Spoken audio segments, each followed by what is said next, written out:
ពួកអាជនកបฏមូលហេតុដែលចាក់ចេញភ្លាមគឺដោយសារ Leon នឹងហោះ Leon ជាពួកស្អីទៅពួកគេបង្កើត Leon ឡើងដើម្បីតាំងចិត្តបិទទ្វារឈៀងដាមយ៉េនឹងតាឥឡូវសំបីតែមេចុងភៅផកក៏ចុះចូលជាមួយពួកគេដែរតើឈៀងដាមយ៉េប្រហែលជាទូចពេកហើយមិនអាចទុកមនុស្សអស្ចារ្យដូចជាមេចុងភៅផកបានទេការលោកតាមានជីវិតលោកស្រឡាញ់រាប់អានលោកបណ្ណាចុះហេតុអ្វីបានជាលោកសង្គុណបែបនេះជប់និយាយរឿងមនុស្សសញ្ចិត្តណាទៅមនុស្សលោកដើមឡើយគឺអាត្មានិយមចឹងហើយចុះហេតុអីមិនបើកប្រាក់ខែឲ្យច្រើនបន្តិចទៅពូឈៀងដាមយ៉េគឺជាកន្លែងដែលប្រមូលផ្ដុំជីវិតមួយភាគធំរបស់លោកតាពូដឹងតាហេតុអ្វីបានជាពូចង់កំទេចវាឲ្យតតែបានចឹងហេតុអ្វីអីព្រោះអញចង់បង្ហាញឲ្យឃើញថាអាតាចាស់នោះខុសធ្ងន់ធ្ងរប៉ុណ្ណាដែលមិនប្រគល់ឈៀងដាមយ៉េមកឲ្យអញលោក Ryan លោកបានឃើញកម្រិតរបស់ឈៀងដាមយ៉េហើយតើកែនទេថ្ងៃនេះមេចុងភៅកម្ពុជារបស់ Leon យើងនៅទីនេះហើយសូមប្រគល់សិទ្ធិចូលរួមប្រកួតមកឲ្យពួកយើងមកតើមានច្បាប់ឯណាធ្វើបែបហ្នឹងបើមិនសុខចិត្តមកប្រកួតគ្នានៅទីនេះមកអ្នកឈ្នះនឹងធ្វើជាតំណាងឈៀងដាមយ៉េទៅប្រកួតក្នុងកម្មវិធី Shurazen អ្នកចាញ់ត្រូវដកខ្លួនចេញពីវិស័យនេះជារៀងរហូត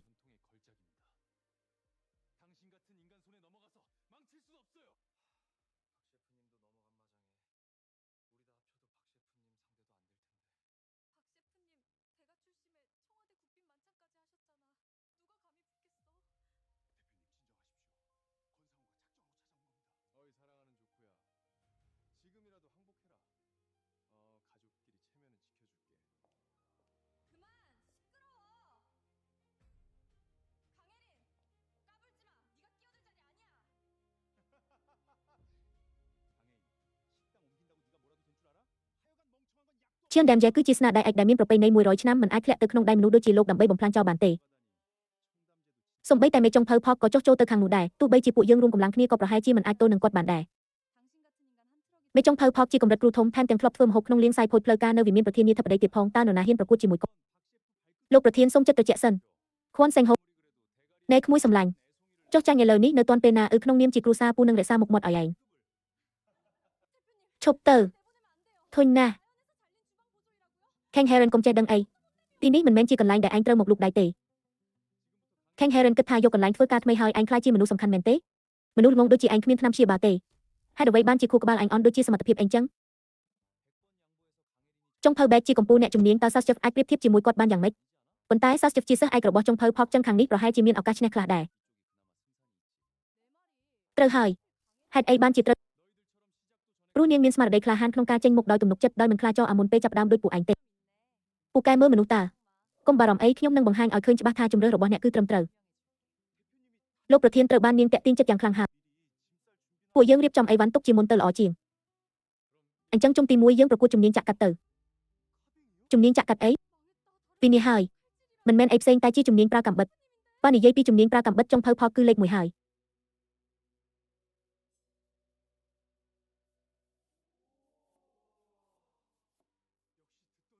ពិតជាអស្ចារ្យមែននេះពិតជាដល់កម្រិតសិល្បៈទៅហើយ King Heron តើអ្នកកំពុងធ្វើអីហ្នឹងឥឡូវនេះសំបីតែ1វិនាទីក៏សំខាន់ដែរ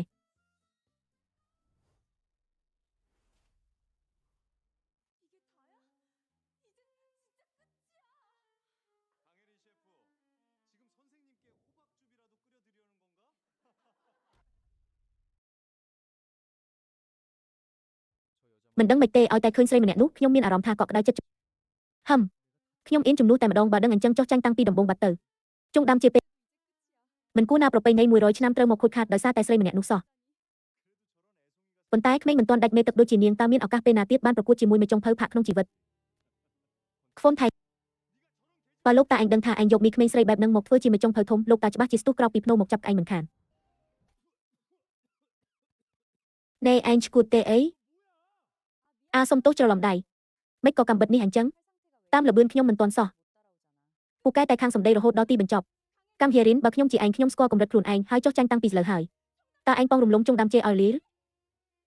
លោកគ្រូឆាយ៉នសូមមើលនេះជាសេះក្រហមបោយ៉ាងលឿនខ្ញុំសូមជូនពរអាជីវកម្ម Lion រវាងលោកគ្រូនិងយើងរីកចម្រើនដូចជាសេះមួយក្បាលនេះសាច់ដុំរបស់សេះមើលទៅដូចជាមានជីវិតរស់រវើកអញ្ចឹងពិតជាដល់កម្រិតទេវតាយ៉ាងពិតប្រាកដជំនាញប្រើកាំបិតរបស់មេចុងភៅផាក់ជាបច្ចេកទេសពូជមកមែនទេពិតជាស័ក្តិសមជាក្បាច់គុណសម្ងាត់របស់ត្រកូលផាក់កាលពី100ឆ្នាំមុនមែន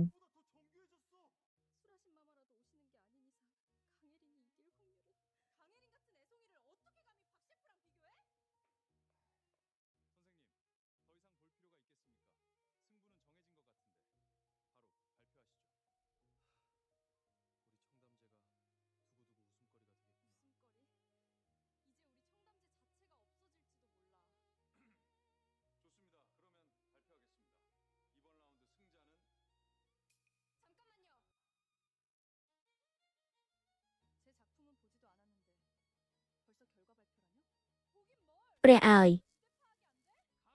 មិនអាចទៅរួចទេឱកាសដែលកាំងហៀរីនឈ្នះគឺតើហ៊ានប្រៀបធៀបក្មេងមិនទាន់ដាច់មេទឹកដូចកាំងហៀរីនជាមួយមេចុងភៅផាក់យ៉ាងម៉េចកើតលោកគ្រូតើចាំបាច់មើលទៀតទេលទ្ធផលដូចជាដឹងស្រាប់ទៅហើយប្រកាសភ្លាមតែម្ដងទៅហើយជុងដាំជេរបស់យើងមុខជាខ្លាយជាប្រធានបទសើចចំអកជារៀងរហូតមិនខានរឿងសើចចំអកពេលនេះជុងដាំជេខ្លួនឯងអាចនឹងបាត់បង់ទាំងស្រុងក៏ថាបានល្អហើយអញ្ចឹងខ្ញុំសូមប្រកាសអ្នកឈ្នះក្នុងជុំនេះគឺចាំបន្តិចសិនលោកមិនទាន់ទាំងបានមើលស្នាដៃខ្ញុំផងមិនក៏ប្រកាសលទ្ធផលបាត់ទៅហើយតើវាអាចទៅរួចដែរឬ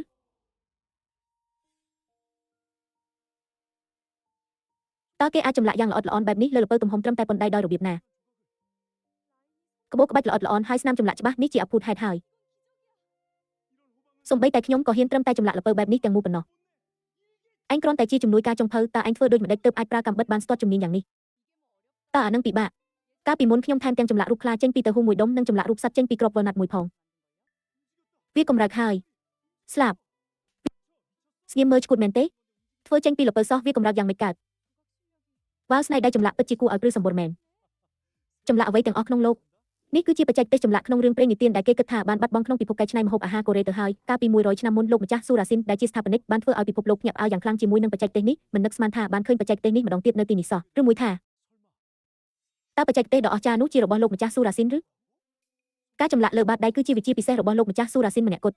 វាបានបាត់បង់ដានអស់100ឆ្នាំហើយជំនួយការអន់ដូចជាឯងយ៉ាងម៉េចដែរល្អជាងអ្វីដែលឯងលួចរៀបចំឆ្ងាយណាស់មែនទេតើអ្នកមិនព្រមទទួលមិនព្រមទេមិនមែនទេវាជាការបន្លំមួយចុងភៅផាកការប្រកួតនេះត្រូវបានធ្វើឡើងនៅចំពោះមុខអ្នករាល់គ្នាអ្នកនាងខាងហៀរីនមិនអាចបន្លំបានឡើយឈប់ទៅចុងភៅផាកគ្មានមន្ទិលសង្ស័យទេចំពោះភាពយុត្តិធម៌នៃការប្រកួតលើកនេះម្នាក់បានបង្ហាញស្នាដៃរបស់ខ្លួនហើយលទ្ធផលត្រូវបានសម្រេចរួចហើយខ្ញុំសូមប្រកាសជ័យលាភីនៃការប្រកួតចាក់ក្បាច់ចម្លាក់លើកនេះគឺចុងភៅខាងហៀរីនពួកយើងឈ្នះហើយការចាក់ក្បាច់ចម្លាក់ជាជំនាញរបស់ខ្ញុំតើអ្នកនាងខាងហៀរីនជាអ្នកមានគុណរបស់ចុងណាំជេពួកយើងហើយឯងនៅតែហៅខ្លួនឯងថាជាមេចុងភៅទៀតឬ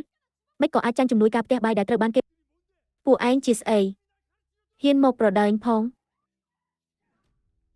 អត់បានការអញចំណាយអស់ប៉ុន្មានដើម្បីនាំឯងមកចាញ់ត្រឹមជំនួយការផ្ទះបាយអញមិនព្រមទទួលស្គាល់ទេអញជាកំពូលអ្នកចេញទៅកុំមកធ្វើឲ្យខ្មាស់គេថែមទៀតសញ្ញាគឺសញ្ញាដូច្នេះរាយុនគួរតែរៀបចំត្រៀមបិទទ្វារទៅ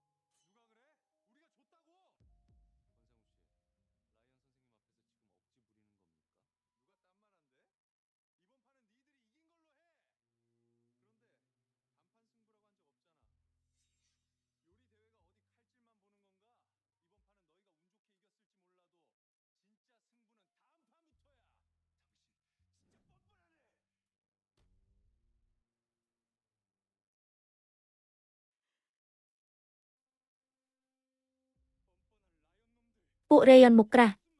និយាយលេងសើចស្អីនឹងលោករេយ៉ុនក៏ជ្រាបច្បាស់ដែរមែនទេទោះជារូបរាងខាងក្រៅល្អមើលយ៉ាងណាក៏ដោយតើមានប្រយោជន៍អីបើម្ហូបគ្មានជាតិគឺគ្មានប្រយោជន៍តតែសោះអំបញ្ញមិញអ្នកបានភ្លក់ម្ហូបរបស់ឈឿនដាមជាដែរដូច្នេះអ្នកប្រកាសជាដឹងពីភាពខុសគ្នាយ៉ាងច្បាស់និយាយត្រូវហើយម្ហូបដែលឈឿនដាមជាយកមកអំបញ្ញមិញគឺដល់កម្រិតដែលមិនអាចសំបីតែហូបចូលបានការចាញ់ឈ្នះតែលើរូបរាងខាងក្រៅពិតជាប្រញាប់ពេកមែនតោះប្រកួតគ្នាមួយទឹកទៀតពីនេះហើយលើកនេះប្រកាសជាមិនអាចពឹងលើសំណាងបានទៀតទេមើលខុនសែងវូជឿជាក់ខ្លាំងបែបនេះប្រកាសជាមានល្បិចអាក្រក់អ្វីមួយហើយលើកនេះតើគួរចាត់អ្នកណាឲ្យចេញទៅមិនដែរគ្មានទំនុកចិត្តទេអីបើគ្មានទំនុកចិត្តទេចុះចាញ់ភ្លាមទៅធ្វើទៅតោះធ្វើតាចាស់នេះនិយាយច្រើនមែនខេងហេរិនតើឯងឈួតទេអីតើឯងតាំងចិត្តថានឹងបំផ្លាញឈឿនដាមយ៉ាងមែនទេលោកប្រធានដាច់ខាតមិនបានទេពេលនេះខួនសែងវូកំពុងតាំងចិត្តមករកហើយបើយើងព្រមទទួលយកភ្លាមយើងប្រកាសជាចាញ់ជាមិនខាន